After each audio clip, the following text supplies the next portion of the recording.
Hey guys, my name is Unique. If you are new to this channel, then you should know that the content covered here is financial literacy and Canadian immigration. If you feel as though this content may be for you, then please remember to comment, like, share, most importantly subscribe, and do not forget to hit that notification bell so you will be the first to know whenever there is a new video uploaded. If you are already an existing subscriber, welcome back guys.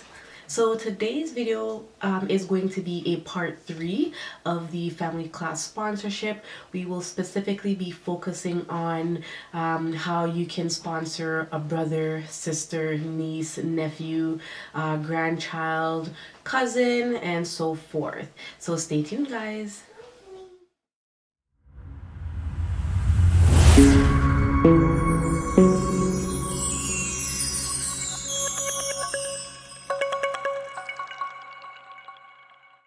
Hey guys, so I want you to know that this is my disclaimer. I am not a immigration lawyer, nor am I a immigration consultant, and the content that I am providing to you is information that I have learned in my program and continue to learn in my program while I fulfill the requirements in order to become a registered Canadian immigration consultant.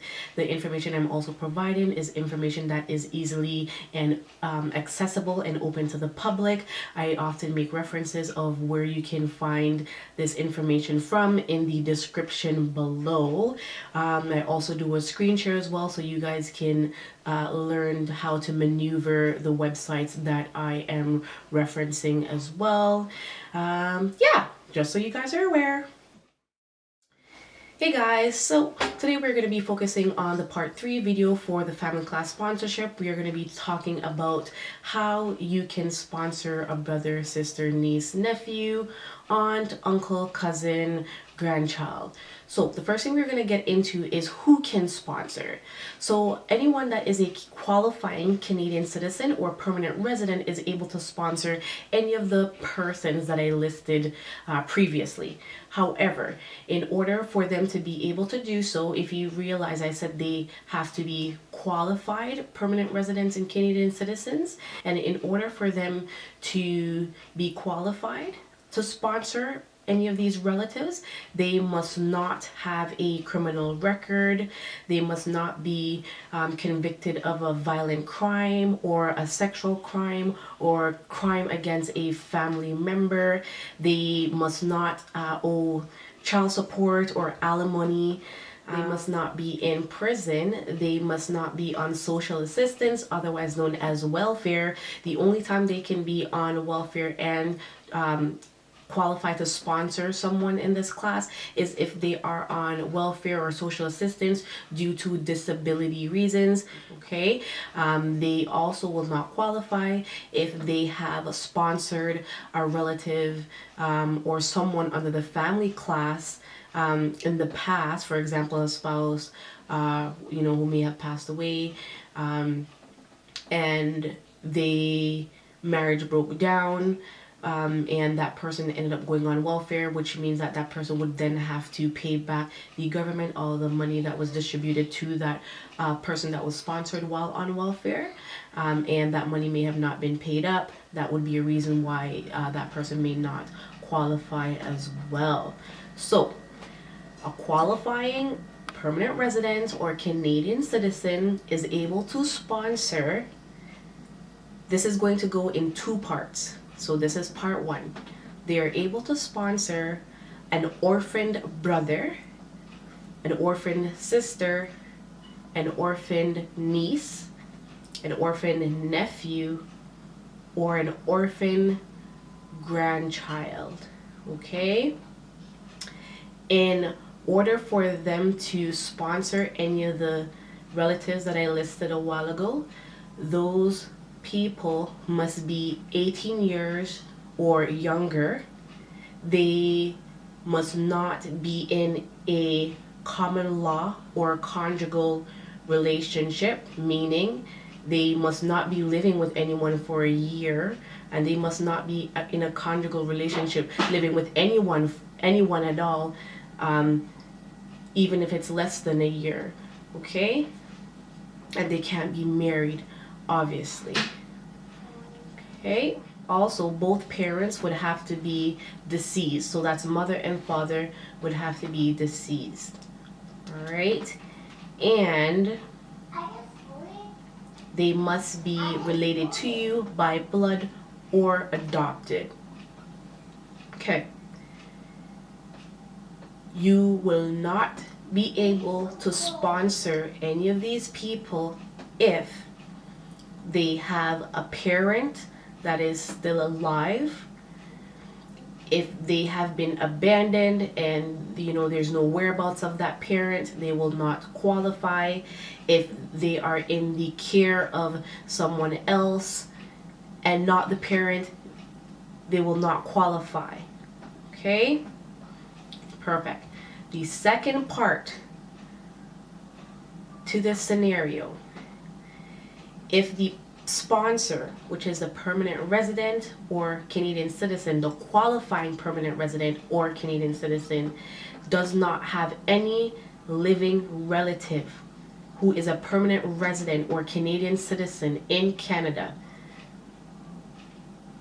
meaning if they do not have a spouse, a common law partner, a conjugal partner, a brother, sister, cousin, auntie, uncle, niece, nephew, living relative in Canada that is not a permanent resident or Canadian citizen, then they are able to sponsor at least one member of the family, which is all the people that I've listed: brother, sister, aunt, uncle, niece, nephew, cousin, uncle, auntie. Okay? So that is the only way that they are able to sponsor someone from their family, and they can only sponsor one family member. Remember, they can only do so if they have no living relative in Canada. And I've already listed what we would consider those living, or who those living relatives would be. Okay? If they do not have a parent or a grandparent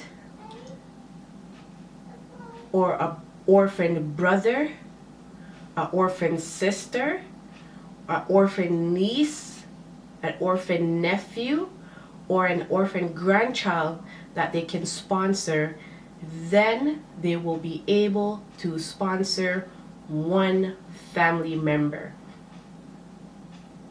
Okay, so there's kind of like two parts to part two.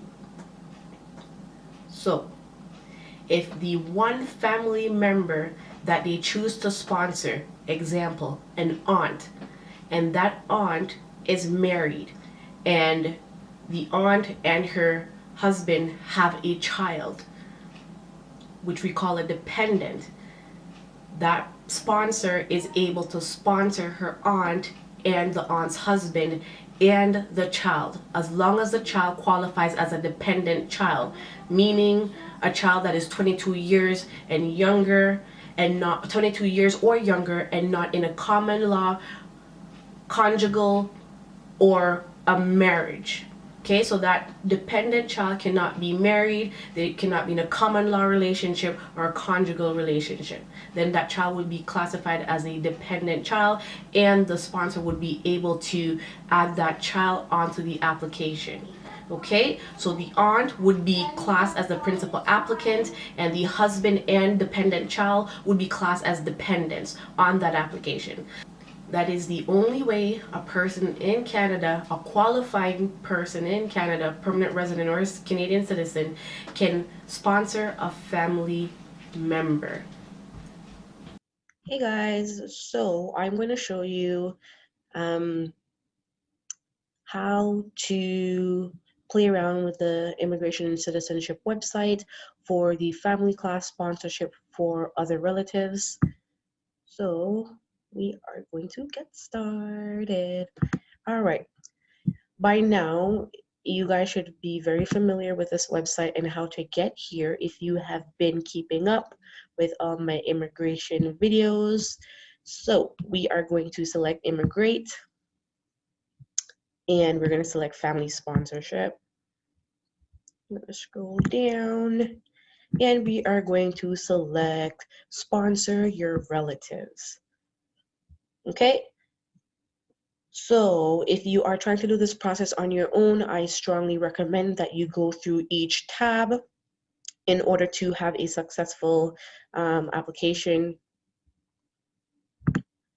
So a lot of the things that you will find in this tab or in these tabs are things that I have already made reference to in my video. So I'm just going to jump straight to how to apply. And then when you do that, you're going to scroll down and it will tell you here to select the application package. You will see all the things that are required to go in this package. Some of these things may not apply to you. And if it doesn't, then on the document checklist, you will just fill it out accordingly. Some of these things that forms this package does not apply to you. So I'm just going to select the generic application so you guys just can get a quick sample. So sometimes when you try to select these PDF links, they will not display the document properly. This is what you'll see. In the event that this is what happens, what you're going to do is hit download. Just going to pull that up really quick. And there it goes. And there it is.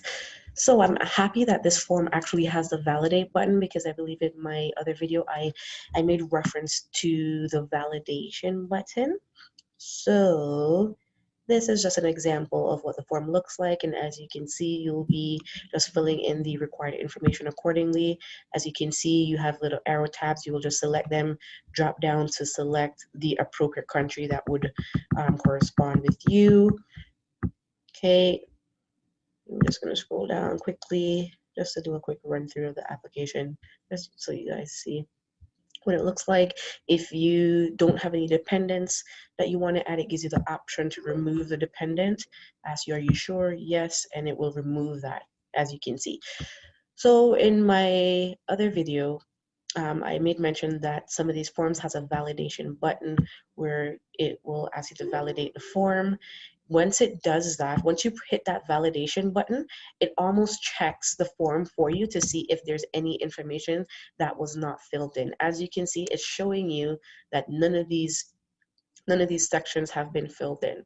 So normally once you hit validate, it will put a barcode at the bottom of the form here with a barcode, and that barcode, when it's scanned by the person that's processing your application, it will just tell them, yeah, you know, everything was filled out in the form. They were able to actually get to validate it, which is why it has a barcode on there. I believe they can even tell as well, like at what point or date or time that the form was validated as well. Okay, so that's just like a quick little screen share of, you know, how you can get to the application and just some little tricks that you can do within the application as well. One thing to know though, when you print out the application form, you will have to fill these out as is. You know, you will no longer be able to have almost like a cheat sheet that if you're not sure what to put when you select the drop down, it will tell you a list of things that you need to choose from. So that's one advantage of doing it on the computer. But if you're a person that rathers to, you know, do it to physically do it in paper form, then that's great. And like I said, once you're done, you can just go back and plug in the information in the actual desktop version or PDF version of the form. Okay, guys, remember, don't try anything shady. Okay, if you guys have any questions, please leave it in the comment section below. Please remember to comment, like, share, most importantly subscribe, and do not forget to hit that notification bell so you will be the first to know whenever there is a new video uploaded. Thank you guys so much for watching, and I will see you on the next video. Bye.